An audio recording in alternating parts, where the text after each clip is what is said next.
নমস্কার, কেমন আছেন সবাই? মানসী ড্রেস ব্লগ চ্যানেলে সবাইকে স্বাগত। আজকে রবিবার, এখন 8টা বাজছে। সবাইকে জানাই সুপ্রভাত। তো এই কদিন হলো আমাদের এখানে প্রচুর পরিমাণে কিন্তু বৃষ্টি হচ্ছে। তো কাদের কাদের এখানে বৃষ্টি হচ্ছে অবশ্যই কিন্তু কমেন্টে জানান। তবে ওয়েদারটা খুব ভালো লাগছে। কদিন যে রোদ পড়েছিল, এখন এই কদিন কিন্তু একটু ঠান্ডা ঠান্ডা, রাত্রিতে ভালো ঘুমও হচ্ছে। তো চলুন, আজকে বৈশাখ মাসে 19 তারিখ। তো এই পুরো মাসটায় আমি কিন্তু দান করে থাকি। তো আজকে আমার সামর্থ্য অনুযায়ী খুদে খুদে বাচ্চাদেরকে আজকে লুচি আর পায়েস খাওয়াবো। তো বানাচ্ছি যখন সব কিছু ঠাকুরের একদমই নতুন, এইগুলো আমাদের ঠাকুরের কাছে ব্যবহৃত হয়।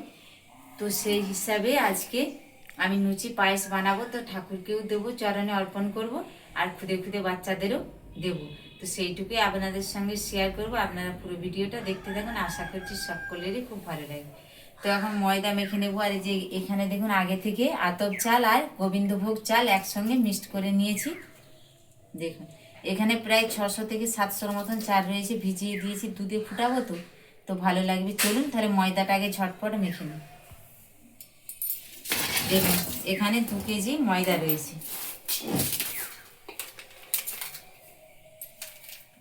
দিয়ে দেবো লবণ, দিয়ে দেবো সাদা তেল। তো একটু ভালো করে ময়ান দেবো, বেশি করে তেল দেবো। তো ঠাকুরের জিনিসে আমরা সচরাচর কিন্তু লবণ দিই না। এটা যেহেতু বাচ্চারা খাবে, আর আলাদা করলাম না, আজকের দিনে দিয়ে দিচ্ছি, কোনো কিছু হবে না। আর দিয়ে দেবো একটু চিনি। চিনি দিলে কিন্তু লুচি খেতে খুব ভালো হয়। তো চলুন ভালো করে ময়ান করে নিচ্ছি। তো দেখুন, আটাগুলো মেখে নিচ্ছি। আগে মেখে নেব, তারপরে পায়েসটা বসাবো। নাহলে ধরুন না, পায়েসটাকে তো অনবরত নাড়তে হবে, নাহলে বসে যাবে। তো আগে ডোটা মেখে রেখে দিলে সুবিধা হয়।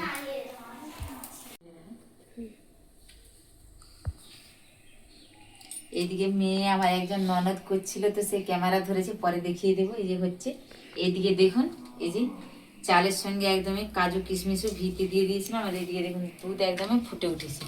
তো আজকের আমি যে পায়েসটা বানাবো, একদম পুরো দুধে ফুটিয়ে। তো সচরাচর আমি কিন্তু দুধেই পায়েসের চালটাকে ফুটে, এতে করে পায়েসটা খেতে ভালো আসে। চলুন তাহলে একদমই করে নিয়ে দেখা হচ্ছে।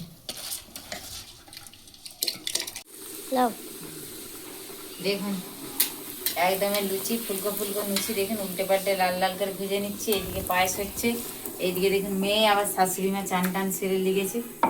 চলুন ঝটপট বানিয়ে নিই, যখন বাচ্চাদেরকে দেবো, ঠাকুরকে দেবো, আপনাদের সঙ্গে। চলুন তাহলে সব কিছু করে নিয়েছি, এবারে সেই ছোট ছোট আমার বাচ্চাদেরকে দিচ্ছি। তো হাঁড়িয়ে লুচি রয়েছে, তো ওই গামলিটা আটা মেখেছিলাম, ভাবলাম ওইটাই নিয়ে যাই, ওইগুলো নিয়ে আগে দিয়ে দিই, হাঁড়িটা বেকার নিয়ে যাব না। তো দেখুন, সব বাচ্চারা নিয়ে নিচ্ছে।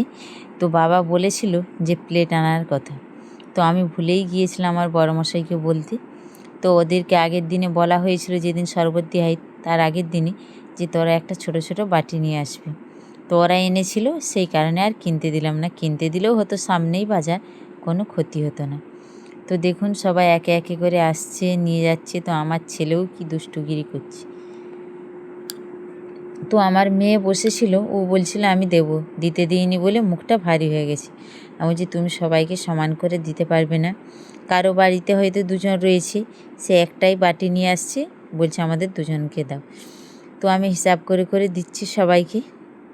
তো সবাই পায়েস আর লুচি নিয়েছি। আমি যেহেতু আগে বলেছিলাম এর পরের ব্লকে যে অক্ষয় তৃতীয়ায় দিতে পারিনি, সেই কারণে আজকে আবার দিলাম।